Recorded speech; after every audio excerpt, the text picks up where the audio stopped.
Hi guys, Dr. Mel again. We're doing work, and the final theme in the chapter on work is power. We've covered power when we did electric circuits, but let's have a look in terms of work what power is. So it's related to the rate. The rate is the time that you do the work in. So if you take a long time to do work, you'll use so many joules in terms of energy, and you can relate the energy to the rate as well.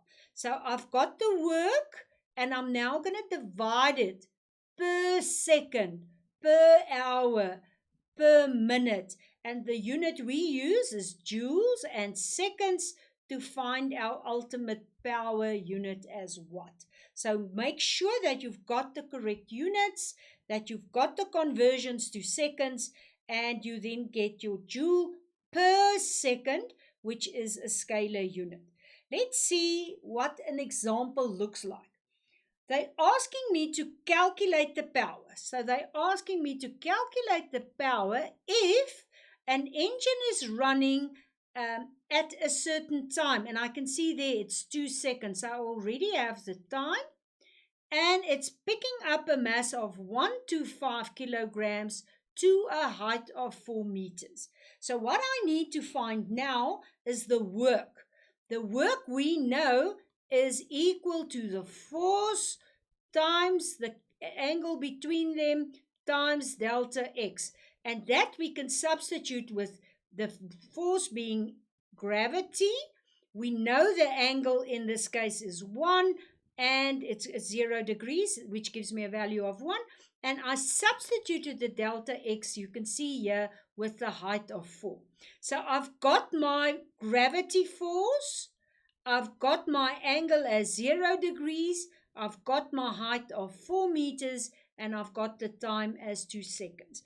And if you do a correct calculation, and make sure you do the correct calculation, you'll get an answer of 2450, 2450 watt. To do what? To actually lift a mass of 125 kilograms against gravity to 4 meters, and to do that in 2 seconds. That's what it actually means. Let's get another question. A car has a mass of 500 kilogram, accelerates from 10 meter per second, so it's the initial velocity, to 50 meter per second. And it's taking the car 25 seconds to accelerate this mass. There is no friction, so they're asking me to calculate the power. So what do? I do not have the acceleration. Remember, to get the power, we need the work. In order for us to get the work, we need the force and we need the delta x. So there's a few other calculations that you've got to do. What I do have is the initial and the final velocity. So let's see if we can calculate the acceleration by using this equation. I've got the final velocity. I started off with 10. I can calculate the acceleration because I've got the time. I then calculated the time, divided the time, and I calculated the acceleration to be 1.6 meter per second square.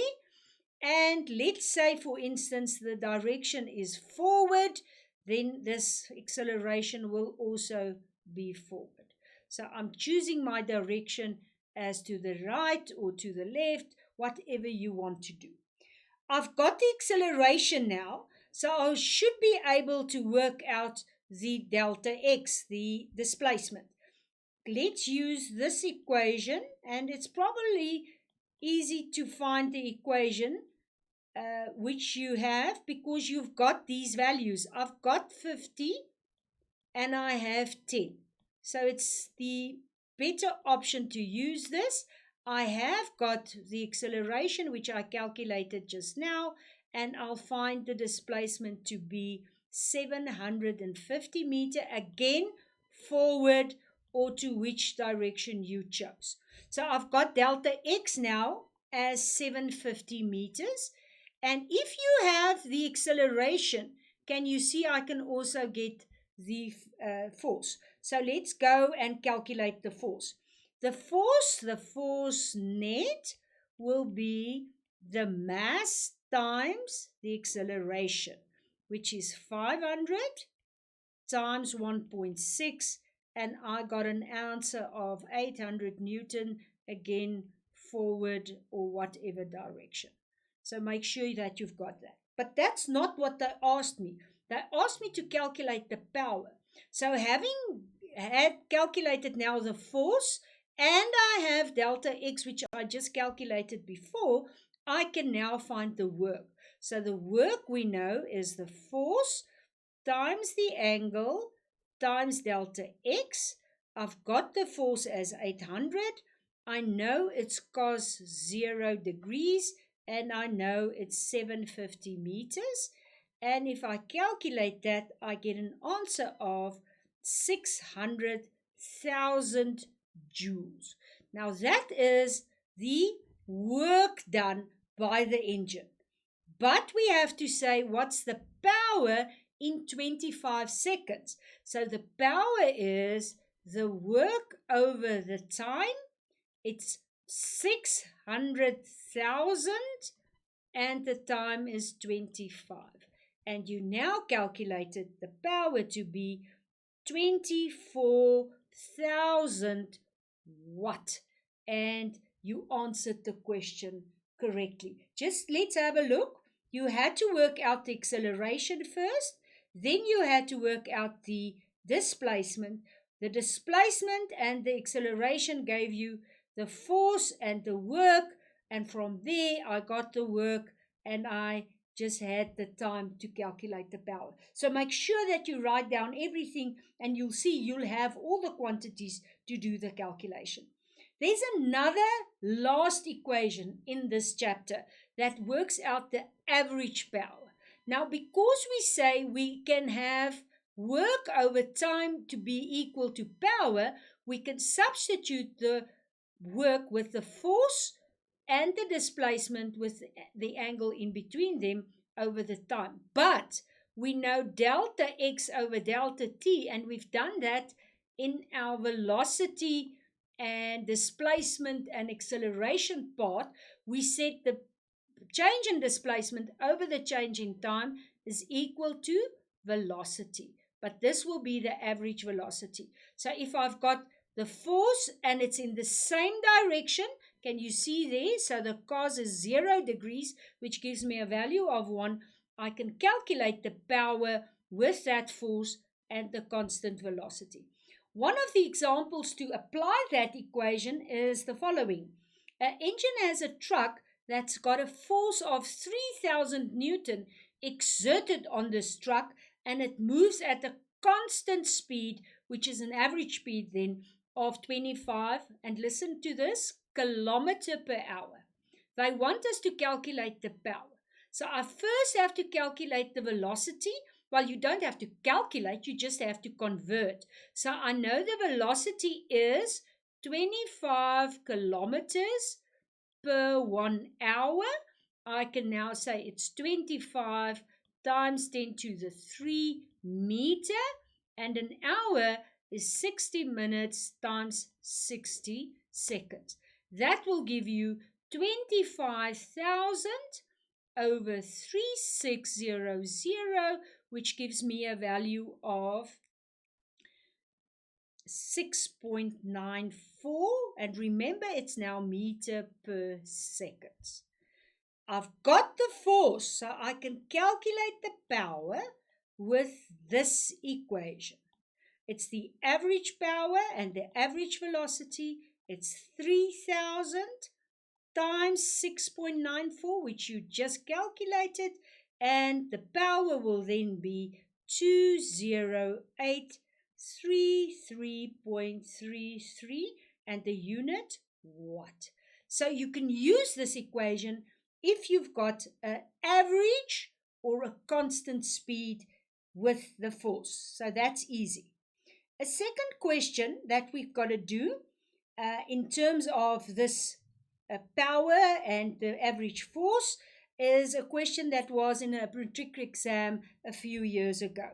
A motor pulls a crate with a mass of 300 kilogram with a constant force with a rope, and it's inextensible, over a light and then frictionless pulley. So there's no friction in the pulley, but there is friction between the surface and the plane. So I've got here a friction component, and they gave me the value as 1.19. So I've got the coefficient of friction, and they're giving me the fact that it's got an angle of 25 degrees and I've got 300 kilograms. I now need to calculate the following. The magnitude of the frictional force firstly, then they tell me it moves up with a constant speed of 0.5, and they're asking me to calculate the average power. So these two questions. Let's first attempt to do the frictional force calculation. What do I have?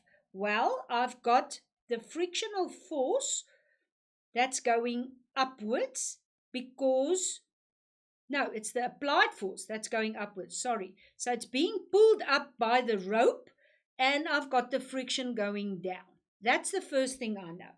The second component that I know is that I'm on this incline with an angle of 25, and I've got a weight going down.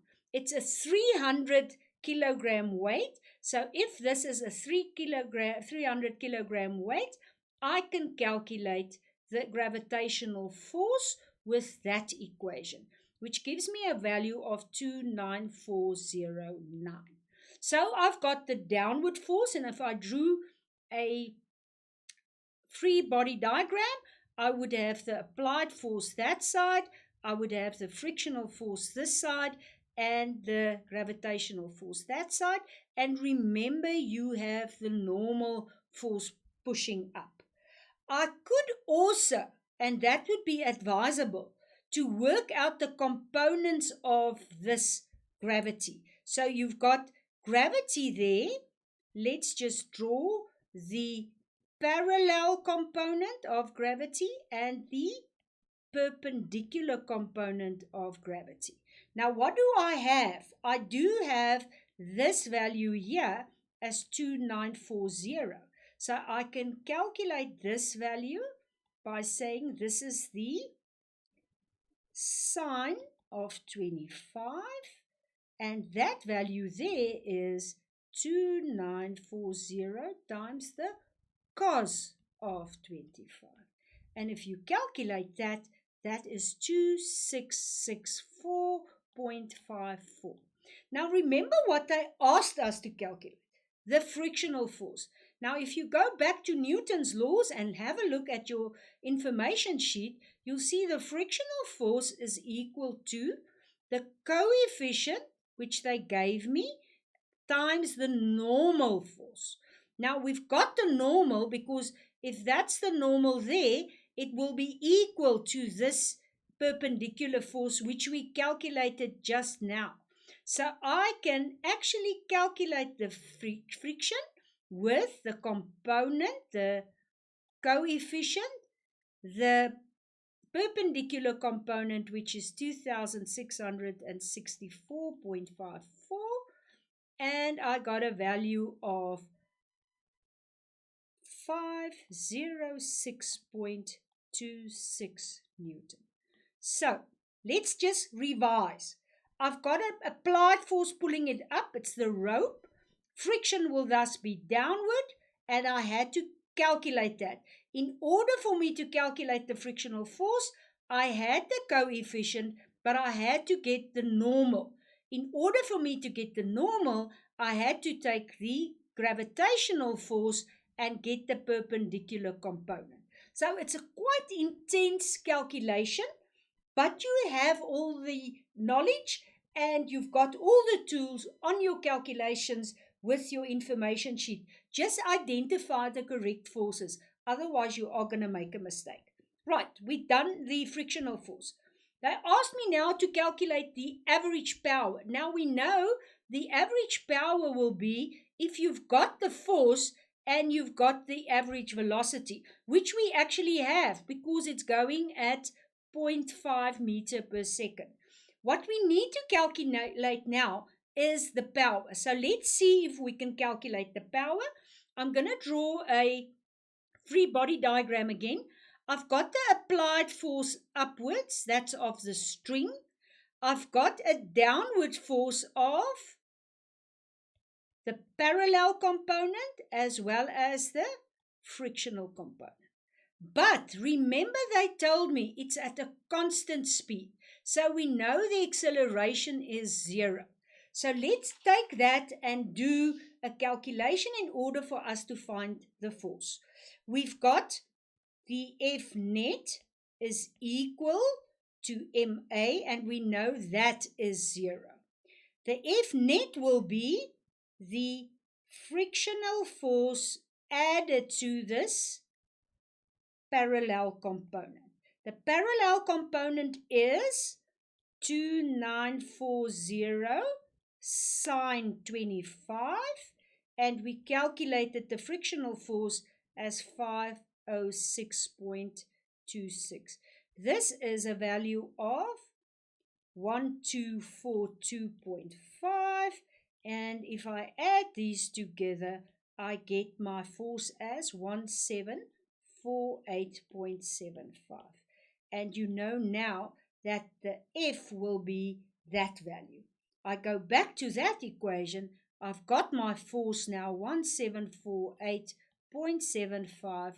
I know the speed is 0.5, and it's easy now to calculate the power, and it gives me a value of 874.38 watt.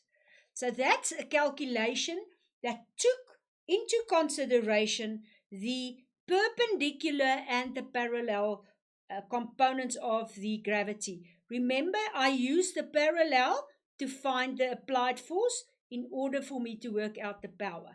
I used the perpendicular to calculate the frictional force. So be careful that you do not omit the fact that you know as soon as anything is on a plane that you have components there and that you calculate those. I hope you enjoy working with this power because it will be asked and you have to distinguish between the two equations. Remember, the definition is the rate of work or the rate of change in energy. The rate is the important aspect of power. There's a relationship between work and power, and then the average power. Remember, the average power is thus the force and the average velocity. And make sure and be very positive to do calculations with power, because you get all your marks and it's not that difficult. I just have to remind you that the rate has to be in seconds. Please make sure that you do the correct calculations with the conversions to seconds. Enjoy using all the tools that you have and be practicing and reading more and more questions, doing them and doing them correctly so that you can get all your marks. Bye-bye.